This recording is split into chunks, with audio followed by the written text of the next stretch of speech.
네, 안녕하세요. 정고수의 땅 따먹기 정진관입니다. 오늘은 동북부 미래 부동산 그 중심에 양주 덕정역이 있다. 이 부분에 대해서 말씀드리도록 하겠습니다. 자, 부동산은 무조건 교통 플러스 인구죠. 교통이 좋은 곳엔 사람이 몰리게 되어져 있고 이미 사람이 많은 곳이라고 하면 정부에서 반드시 좋은 교통편을 넣어주게 되어져 있다. 그때 남들보다 시간이라는 무기를 가지고 그 일대를 먼저 선점하니라 한다면 반드시 한 노선 두 노선 꽂힐 때마다 그들의 자산은 과거에도 그랬고 오늘날도 그랬고 자산이 증식되는 모습을 봐왔고 앞으로도 그럴 확률이 매우 크더라. 이 부분에 초점을 맞춰서 말씀드리고 있습니다. 자, 요 글자 뒤에 두 분의 어르신 계시죠? 1946년 출생의 실버스타 스텔론이 이렇게 이야기해요. 덕정 많이 좋아진다는데 라고 고민을 하고 계신데 1947년 아놀드 슈왈제네거가 이렇게 대답을 합니다. 뭘 고민하나 덕정역이 있는데 이렇게 이야기하고 있습니다. 이 영화의 제목이 이스케이프 플랜인데 자, 부동산 오늘날 너무나도 혼란스럽고 어렵죠. 이거를 어떻게 탈출하면 되는지 알아보는 시간 갖도록 하겠습니다. 오늘은 이렇게 진행토록 하겠습니다. 첫 번째 주제죠. 끝까지 살아남을 부동산 오늘의 주인공 덕전역 환승센터가 될 것 같습니다. 이 자료는 국토교통부에서 8월 30일 날 발표한 자료가 되겠습니다. 위치는 경기도 양주시 덕정동 350-14번지 일원이 될 것 같고요. 연계항보통으로서 오늘날 1호선 버스 24개 노선 다니고 있다고 하면 앞으로 GTX C노선을 예정하고 있죠. 자, 사업 내용으로서는 GTX C노선이 가장 북측의 종점역이 되어 그래서 이 일대를 중심으로 포천과 동두천 등 배후 인근 지역을 고려해서 환승주차장이 필요하더라라고 이야기하고 있고요. 사업기간은 19년부터 26년까지를 목표로 두고 있습니다. 사업비는 300억 원 정도로 잡혔는데 이게 어쩌면은 변경될 수도 있다라고 이야기하고 있습니다. 다음 두 번째 주제입니다. 2030 추계 전환이라는 책에서 제가 몇 가지 내용을 발췌를 해봤고요. 다음 세 번째 주제죠. 하루도 빠지지 않고 부동산의 흐름을 볼 필요가 있어요. 적어도 바쁜 일상 중에 부동산 뉴스를 보기 어렵다 하시는 분 같은 경우에는 정고수의 땅 따먹기 채널만 꾸준하게 시청하셔도 오늘날 부동산 흐름 대한민국에서 어떻게 흘러가는지 아실 수 있게 요약해서 말씀드리도록 하겠습니다. 자, 마지막 주제죠. 국토교통부에서 발표한 환승센터 및 복합 환승센터 어딘지 간단하게 요약해서 말씀드리도록 하겠습니다. 출발하겠습니다. 자, 덕정역 환승센터 바로 한번 출발해 보도록 하겠습니다. 신호선의 가장 종점역이 되겠어요. 덕정에서 출발해서 의정부 창동, 광운대, 청량리, 삼성을 찍고 양재과천, 금정, 수원으로 내려가는 노선이 되겠습니다. 자, 앞으로 삼성역까지 GBC 타워가 만들어지고 있는 삼성역까지 약 20번 정도면 닮만한 그 어마어마한 노선 GTX C노선이라고 할 수 있고 GTX 노선 전부를 아우러 봐도 사실 오늘날 덕정역만큼 저평가된 곳은 없더라 이렇게 말씀드릴 수 있을 것 같습니다. 자, 모든 투자의 가장 기본이 되는 요건이죠. 저가에 사서 고가에 파는 게 목적이 되는데 그게 어쩌면 덕정역인지도 모르겠다 이렇게 말씀드리겠고요. 자, 정고수가 매번 반복해서 말씀드리는 부분이에요. 인구가 빠지고 있는 지역에다가 내 소중한 자산 던지면 안 되고 꾸준하게 우상향 곡선을 그리고 있는 곳에 반드시 던져라. 더욱이 중요한 건 앞으로 폭발 정부로 인구가 늘어날 만한 곳이라면 더 해피하겠다라고 이야기했죠. 오늘날 양주시 같은 경우에는 23만 정도가 거주를 하고 있다고 하면 지금까지도 이렇게 꾸준하게 우상을 그려왔어요. 이게 앞으로 이렇게 될지도 모르겠어요. 엄청나게 더욱더 증가될 수도 있는데 이 모든 증가되는 인원 혹은 기존에 살던 사람들이 강남이나 서울 일대로 가장 빨리 오려면 어디로 와야 된다? 반드시 덕정역으로 와야만 한다. 자, 그러면 양주시에서는 덕정역을 어떻게 계획을 갖고 있나라고 큰 틀 한번 살펴볼게요. 토지 이음 국토교통부 사이트 들어가서 양주시 도시기본계획을 한번 살펴봤습니다. 그랬더니 기존의 요 빨간 색깔 테두리가 양주시가 될 것 같고요. 요 하늘 색깔로 제가 동그라미 친 이 섹터가 양주시 거의 대부분의 인구가 몰려 사는 지역이 되겠어요.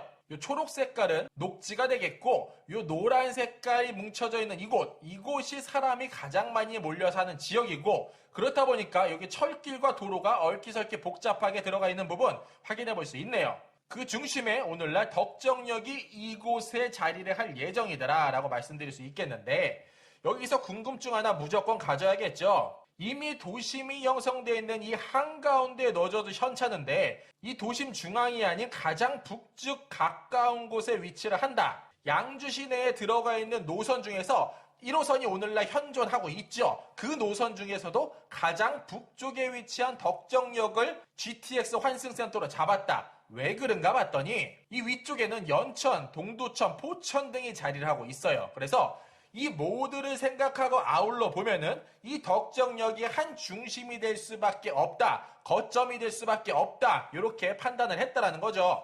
따라서 양주 신도시가 엄청나게 개발이 된다 하더라도 현재 한 5분의 2 정도 개발 완료됐고 입주했죠. 허나 앞으로 엄청나게 더 많이 들어갈 인구, 한 3분의 2 정도가 들어갈 인구는 그들이 사는 집에서 북쪽으로 조금 올라가서 덕정역을 통해 서울로 빨리 내려올 수밖에 없다. 앞으로 우리 10년 후쯤 되면은 우리 눈앞에 그게 반드시 보일 것이다. 이렇게 말씀드리겠습니다. 다시 한번 요약하면은 전부 다 덕정역으로 와야만 한다. 어떤 사람들이? 양주 구도심, 양주 신도시 사람들, 동두천, 포천, 연천 사람들. 이와 관련해서 자세한 내용을 알고자 하시는 분은 제가 전에 한 편 만들었어요. 양주시 부동산 미래먹거리, 양주시 덕정역 GTX C노선 관련돼서 요약해서 말씀드린 부분 한번 체크해 보시면 좋을 것 같습니다.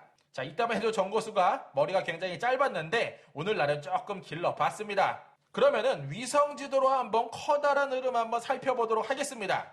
지도에 경기도 양주시 덕정동 350-14번지를 검색을 했고 요 하늘색간 점이 있는 이곳이 바로 그 지번이 되겠어요. 그곳을 중심으로 도보 15분 1km를 동그라미 한번 그려봤습니다. 이 일대의 토지 계획을 어떻게 품고 있나라고 살펴봤더니 제 머리 위쪽에 있는 요 사진이 될 것 같고 오늘날 요 빨간 테두리가 구도심, 예전부터 있었던 도시라고 한다면 요 파란 색깔 테두리가 오늘날 만들어지고 있는 신도시더라. 양주 신도시더라. 이렇게 말씀드릴 수 있겠네요.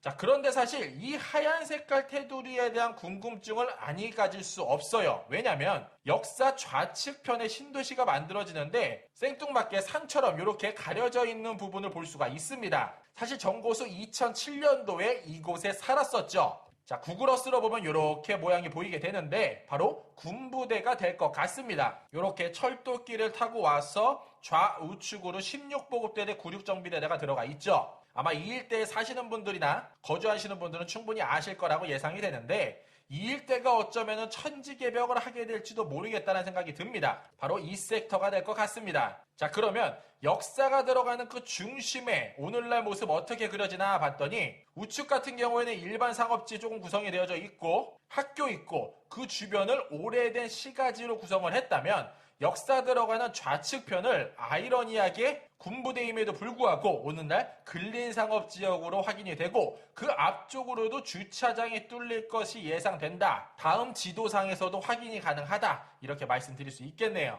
자, 그러면 오늘날 GTX 신호선 예정인 덕정역 구도심 어떠한 모습을 그리고 있나 봤더니 아직까지 엄청나게 보시는 바와 같이 노후된 모습을 볼 수가 있다. 오래된 기와집도 보이게 되고요. 아직까지 역사 도보 5분 거리임에도 불구하고 전과 임야가 굉장히 많은 것을 볼 수가 있죠. 자, 그러면 여기 들어가는 것은 이미 정해진 사실이고 이렇게 노후화된 시설로 그대로 계속 쓸 것인가 라는 궁금증 아니 들 수 없는데 이렇게 노후화된 시설들 어떻게 양주시에선 계획을 품고 있나 봤더니 동부권 생활권으로서 덕정 원도심을 덕정 역세권 사업을 통해 원도심 활성화 전략 계획을 세우도록 하겠다라는 커다란 포부 발표를 했고요. 관련해서 양주시 의회 회의록 자료도 한번 뒤져봤어요. 그랬더니 이러한 내용이 확인이 됐습니다. 제가 한번 읽어봐 드릴게요.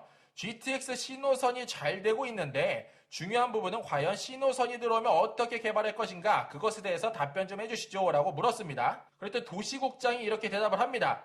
의원님께서 말씀하신 대로 GTX 신호선이 들어오고 덕정역이 종점역으로 되어져 있죠. 그래서 이번 기회에 덕정 구도심에 대한 개발을 고민 아니할 수가 없는 상황이고 저희가 국토교통부하고 여러 기관들에게 의견을 드리고 있으며 덕정역 구도심에 대한 부분을 역세권 차원에서 개발했으면 좋겠다는 의견을 내고 있습니다. 어쨌든 덕정 구도심에 대한 개발을 신중하고 확실하게 해야 될 것으로 판단이 됩니다. 라고 말씀하고 계시네요. 이 엄청난 파급력을 가진 노선, 오늘날 1호선밖에 없지만 GTX C노선 이게 들어간다면 과연 이 일대 허벌판, 낮았던 건물들, 오래된 집들 가만 놔둘까? 절대 그럴 리 없을 것 같다는 생각이 들고요. 그렇다면 오늘날 양주시 인구수와 주택가격 어떠한 움직임을 보이고 있나 한번 살펴볼 필요가 있을 것 같은데 자, 보시는 바와 같이 호갱론에서 가지고 와봤어요. 양주시 다 빨아당기고 있습니다. 포천, 연천, 동두천, 의정부, 노원, 도봉구, 강북구, 성북구, 은평구, 중랑구, 남양주 등 엄청나게 많은 지역에서 쫙 빨아당기고 있는 모습 확인 가능하고요. 그 인구수가 무려 3,381세대나 들어가고 있다. 그러면 집값 추이는 어떤지 한번 봐야겠죠. 그랬더니 아직은 조금 저평가이지 않나라는 생각이 들었습니다. 지금 한창 개발 중인 양주 신도시 같은 경우에는 한 4억에서 6억 원대 정도 구성이 되고 있고요. 구도심으로 넘어가 보면은 2억 원에서 3억 원대 집도 어렵지 않게 찾아볼 수 있다 말씀드릴 수 있겠네요. 자, 뿐만 아니라 전국 집값 조정받고 있죠. 최근에 GTX 노노선이 들어감에도 불구하고 집값이 떨어진다라는 뉴스 굉장히 많이 보셨을 건데 이 일대도 보시는 바와 같이 소폭씩 조정받고 있는 모습 확인 가능했습니다. 자, 그러면 이렇게 생각해 볼 수가 있을 것 같아요. 오늘날 거주를 목적으로 하는 사람과 앞으로 투자를 목적으로 생각하는 사람이 있다. 그러면 어떻게 생각해보면 타당하나? 자, 7호선이 들어가는 옥정지구 그 중심 지역 이 일대를 선점을 할 것인지 아니면 GTX가 들어가는 덕정역 이쪽 일대를 선점을 할 것인지 곰곰이 한번 생각을 해볼 필요가 있고요. 양주시 전체를 통틀어서 오늘날은 1호선밖에 없지만 앞으로 괜찮은 노선들 많이 들어가죠. 그 노선들 중에서도 강남을 환승하지 않고 다이렉트로 꽂힌 노선 7호선과 GTX 신호선 팽팽한 줄다리기가 그려지지 않을까 생각을 해보고요. 시간을 넉넉히 두신 분이라고 한다면 정고수 덕정역을 추천드리겠습니다. 참고해보시면 좋을 것 같고요. 자, 또 다른 움직임 한번 살펴보도록 하겠습니다. 나라장터 가서 덕정역이라고 한번 검색을 해봤어요. 그랬더니 GTX 덕정역 및 백사역 복합환승센터 타당성 조사 및 기본계획 용역을 확인할 수 있었고요. 이 결과는 벽산 엔지니어링에서 가져간 것 같습니다. 그래서 용역 입찰 공고 내용을 한번 살펴봤더니 약 2억 원 정도 예산을 배정을 해서 계획을 품고 있고 과업지수 내용의 그 중심에 덕정역 주변에 택지개발 사업지구 제척지에 대한 민간개발 압력 증가로 난개발 우려 및 덕정 구도심 재정비 사업을 요구하고 있다. 역사 주변 환승센터 및 교통 인프라 확충이 필요하기 때문에 이쪽 일대를 어떻게 하면 가장 효율적으로 쓸 수 있는지 그 결과 가지고 와라 라고 이야기했고요. 세부 가업 지시사항 내용을 살펴보면 경기 북부 거점 지역으로서 GTX 7호선 개통 시 이용 수요가 폭발적으로 증가할 것으로 예상되지만 환승시설이 절대적으로 부족하기 때문에 환승 시스템을 구축할 필요가 있다라고 이야기하고 있습니다. 자, 오늘날 GTX 신호선 덕정역까지는 확정이 됐지만 항상 그 끝역에서 위나 아래나 그 좀 아쉬움을 표하는 분들이 계시죠. 덕정 바로 위쪽, 양주시 바로 위쪽이 어디가 붙어있나 봤더니 동두천이 되겠고 동두천에서도 마찬가지의 흐름 볼 수 있었습니다. GTX 신호선 동두천 연장 사전 타당성 조사 용역 발주했고요. 동일한 내용 나라장터에서도 보시는 바와 같이 확인이 가능했죠. 자, GTX 노선 같은 경우에는 엄청난 예산을 투자를 하게 되어져 있어요. 그리고 시간도 굉장히 많이 걸리는 사업이죠. 국책 사업이 되는데 웬만치 타당성이 나오지 않는다면은 넣어주기는 어렵다. 현실적으로 불가능하다. 이렇게 말씀드릴 수 있을 것 같고요. 동탄역 바로 아래에 있는 지제역, 삼성이라는 엄청난 기업을 품고 있는 곳임에도 불구하고 그것도 계획에서 벗어났더라. 이렇게 참고해 보시면 좋을 것 같습니다. 자, 지도로 보면 이렇죠. 덕정역에서 동두천까지 연장하는 구간, 이 구간이 조금 아쉽다라고 이야기하고 있죠. 그러면 오늘날 GTX 신호선 잘 진행되고 있을까요? 자, 국토교통부 보도자료 21년 12월 3일자가 되겠습니다. 2022년 국토교통부 예산 및 기금 운영안 계획 확정안이 되는데 무려 60.8조 원이라는 엄청난 예산이 차년도에 국토교통부로 배정이 될 예정이고요. 자, 여기 보시면은 GTX에 얼마나 많은 비중을 두고 있는지 살펴볼 수 있었는데 GTX AB 신호선, 신분당선 등 광역 거점 철도 건설을 차질 없이 진행하기 위해 광역 도시철도 사업 예산을 올해 대비 5,462억 원이나 증액을 했고 따라서 2022년도에는 1조 9,278억 원이 이 철도 사업에 투하가 될 예정이더라. 그 중심에 무엇이 있다? GTX AB 신호선이 들어가 있더라. 말씀드릴 수 있겠습니다. 자, 다음 주제를 한번 좀 바꿔볼게요.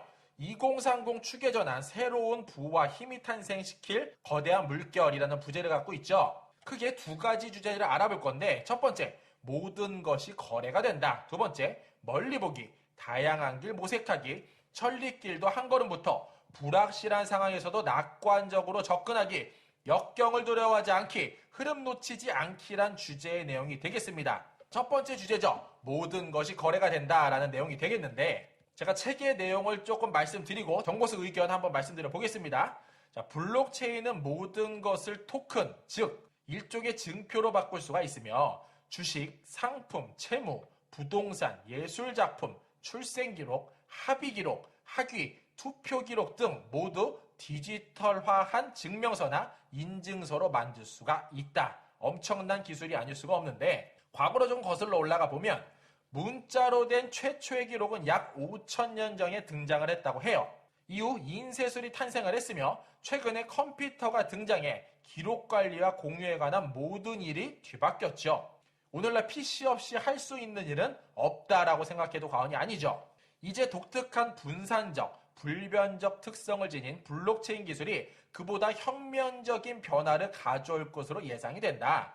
더 나아가 블록체인과 지적재산은 디지털 암호기술 시대의 천생연분이며 세계화 안에서 지적재산을 관리하는 일도 엄청난 도전이 될 것이다 라고 이야기하고 있죠. 어쨌든 문자서부터 PC까지, 더 나아가서 블록체인까지 약 5,000년 동안의 역사를 한 번에 압축해서 이야기했다라고 이야기할 수 있는데, 자, 정보수, 이런 글을 보면 사실 이런 드라마가 생각이 납니다. 자, 바로 별그대가 될 것 같습니다. 김수현이랑 전지현 주연의 드라마죠. 정보수도 굉장히 재밌게 봤던 기억이 있는데, 과거서부터 오늘날까지 변하지 않는 가치가 있어요.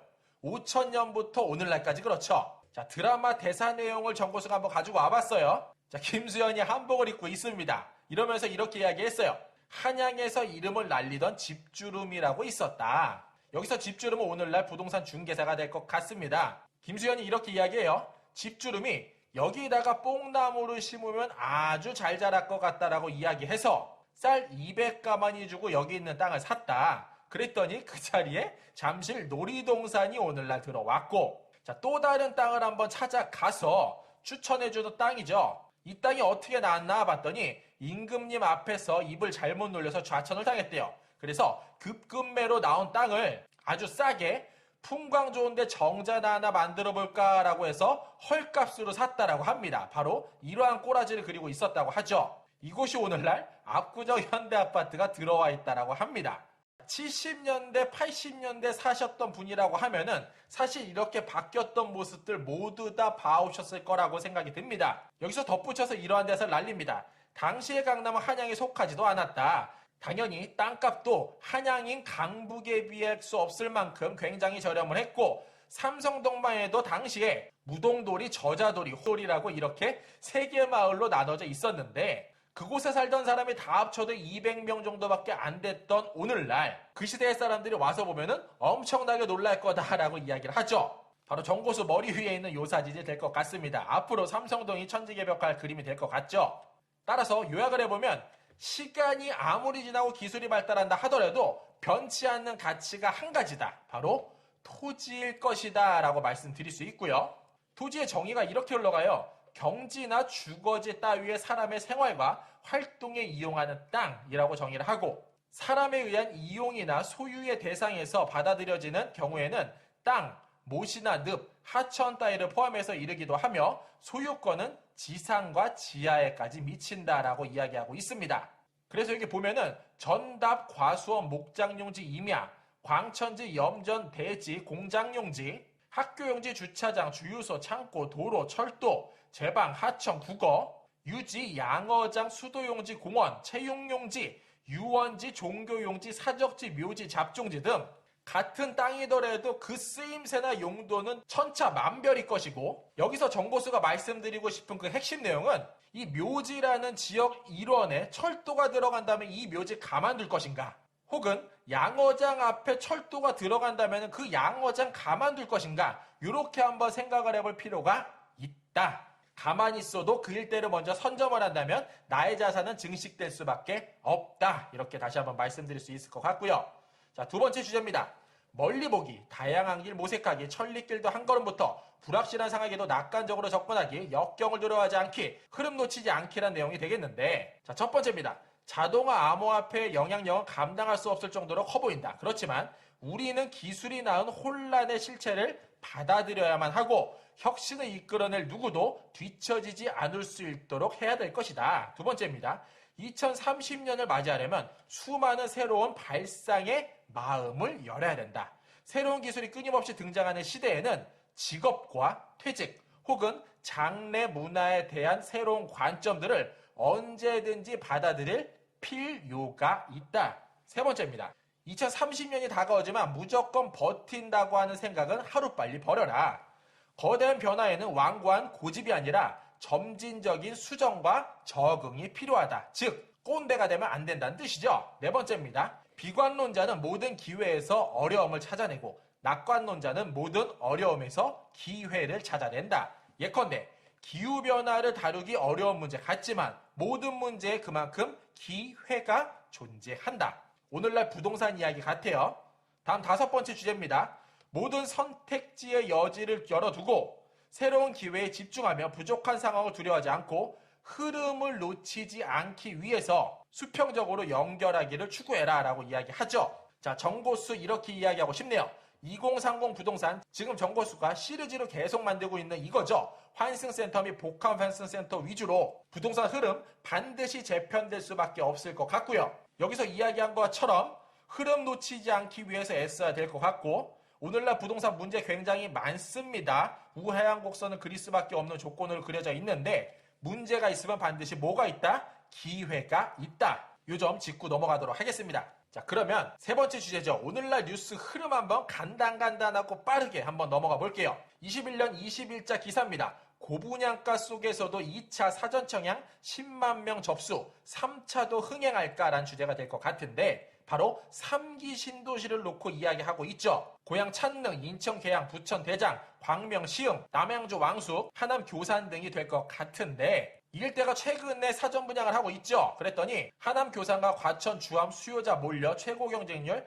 37.7대 1까지 그렸다고 합니다. 이게 어쩌면 시간이 조금 지나면서 판이 좀 바뀔 수도 있다. 이렇게 한번 정보수 점쳐볼게요. 왜 그런가는 지금까지 쭉 말씀드렸던 것처럼 인구가 폭발적으로 줄기 시작을 하고 나라에서는 돈을 빌려주지 않을 뿐더러 집을 갖고 있는 사람들을 죄인 취급하면서 엄청나게 세금을 때리죠. 더군다나 최근에 소유의 개념보다는 활용의 개념에 목적을 두고 생활하는 젊은이들이 굉장히 많이 늘고 있다. 이렇게 요약해 볼 수 있겠네요. 다시 한번 뉴스로 돌아보면 하남 교산의 경우 27.9대 1의 경쟁률을 보였고 59제곱미터 가장 선호도가 높은 거는 37.7대 1의 경쟁률을 달성을 했다. 이뿐만 아니라 과천 주암 같은 경우에도 29.2대 1이라는 엄청난 경쟁률을 나타냈더라 이야기하고 있습니다. 그런데 이런 뉴스 보면은 사실 3기 신도시 꼭 들어가야만 하나? 비싼 거 아니야? 앞으로 떨어질 여지가 있지도 않을까라는 생각이 드는데 21년 12월달 기사가 되겠습니다.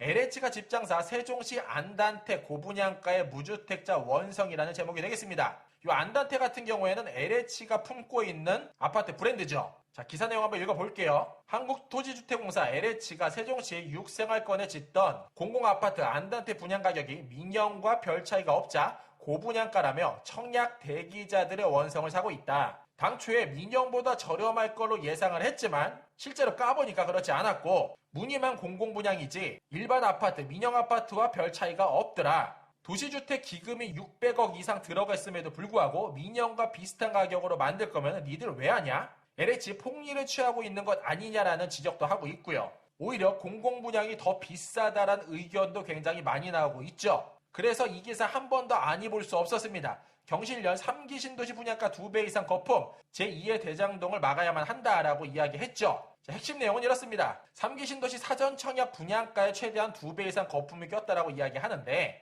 25평 기준으로 LH에서는 4억 2천만 원 정도로 측정을 했다면 경실련에서 조사를 해보니까 2억 7천 정도가 적당한 것으로 판단이 되더라. 분양 거품이 굉장히 많이 꼈다. 이거 문제 된다라고 말하고 있죠. 자, 박훈 경실련 토지주택위원장은 토지도 건물도 몽땅 다 확보된 걸 파는 거라면 민간건설업체와 니들이 다를 게 뭐냐. 결국 공공의 목적으로 LH라는 기관에서 토지를 확보를 했다면 수용을 의미하고 있겠죠. 강제로 토지 주인들한테 뺏어왔다면 이를 조금 더 낮은 가격으로 측정을 해야만 할 것인데 여기에 오히려 눈탱이 쳐가지고 일반 분양가들과 크게 다르지 않게 니들 왜 이런 짓 하고 있냐라고 말을 하고 있다라는 겁니다. 그 내용이 이거죠. 또 하나 중요하게 봐야 될 것은 국토부가 3기 신도시의 강제 수용 택지를 민간 사업자에게 팔겠다고 밝힌 점이 되겠다. 국민들한테 뺏어서 나라에서 세탁해서 민간업자한테 판다. 뭐 그럴 수 있어요. 허나 그러면은 분양가는 좀 낮아야 되는 거 아닌가? 정고수도 동일한 의견 말씀드리겠습니다.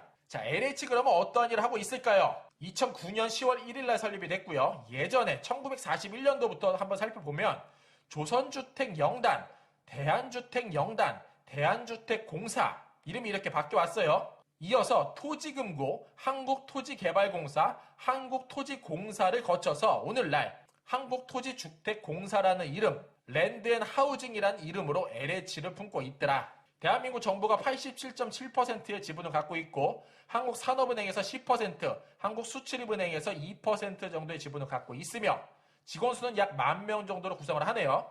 자, 매출, 영업이익, 순이익, 자산총액 이러한 내용을 보더라도 엄청난 수익이 오늘날 남고 있다라고 판단됨에 틀림이 없을 것 같아요.